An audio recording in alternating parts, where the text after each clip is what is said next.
Systems जो हमारी है, जिस पे लोगों का भरोसा है, जिसमें उतार चढ़ाव की वजह से कई निवेशकों को झटका लगता है, उसको हम जितना महफूज रख सकते हैं वो हमारी प्राथमिकता होनी चाहिए। भैया मेरे तिरंगे का अपमान मत करो, दूध का दूध पानी का पानी करो। ये सवाल अगर प्रधानमंत्री जी भी एकांत में बैठ के सोचेंगे ना, तो इस सवाल का जवाब उनको भी नेगेटिव मिलेगा।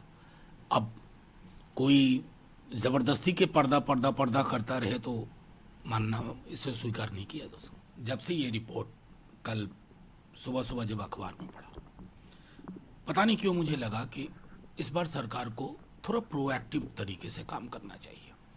इससे पहले कि विपक्ष आवाज उठाए, जो व्यक्ति शक के दायरे में है, डिस्क्लोजर किया नहीं किया, कब किया, किसको भनक थी किसको नहीं थी, पूरी कैबिनेट जानती थी कि 2 लोग जानते थे, इन तमाम चीजों से पर्दादारी हटनी थी। लेकिन मैं देख क्या रहा हूं ना, डिनाइल है, ब्रेजन डिनाइल है। ये हमारी, कल भी मैंने कहा था, मैं दोहरा रहा हूं, हमारी आर्थिक प्रणालियां रिग कर ली गई हैं।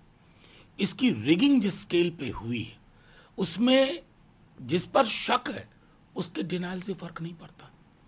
इसलिए राहुल जी हों या अन्य विपक्ष हो, सब कह रहे हैं कि एक ज्वाइंट पार्लियामेंट्री कमेटी हो, दूध का दूध पानी का पानी होगा। हालांकि दूध का दूध पानी का पानी अभी भी काफी हद तक है, लेकिन देश की आर्थिक प्रणालियां सिर्फ एक व्यक्ति और एक दल सत्ता में है उससे नहीं चला करता।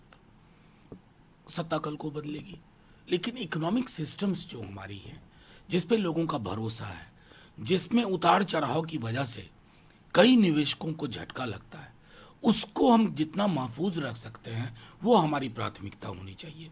और इसलिए मेरा मानना है कि माननीय न्यायालयों ने भी कल देखा होगा, खबर पड़ी होगी, स्वतः संज्ञान भी हो सकता है लें, नहीं तो मैं समझता हूं कि सरकार को 2 कदम आगे बढ़ करके ज्वाइंट पार्लियामेंट्री कमेटी का अनाउंसमेंट करना चाहिए। मैंने कल भी कहा था कि लोग तिरंगा पीछे रख करके भी बयान देना शुरू कर देंगे।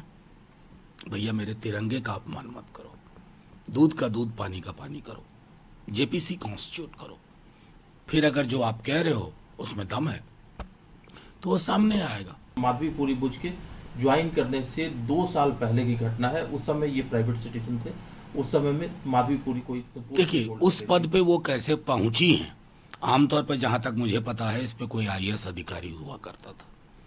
इनका उस पद पर पहुंचना ही शक के दायरे में, लेकिन ये कैबिनेट नाम की कोई चीज नहीं है। इस सरकार में 2 लोगों की चलती है। मुझे तो लगता है कि संभवतः टॉप मिनिस्टर्स को भी नहीं पता होगा, 1-2 को छोड़ करके। सवाल ये नहीं कि 15 में और 17 में बने, सवाल ये है कि उनके पति का स्टेक कहाँ है, क्या उनसे फेयर प्ले की उम्मीद की जा सकती है इंश्योर करने की।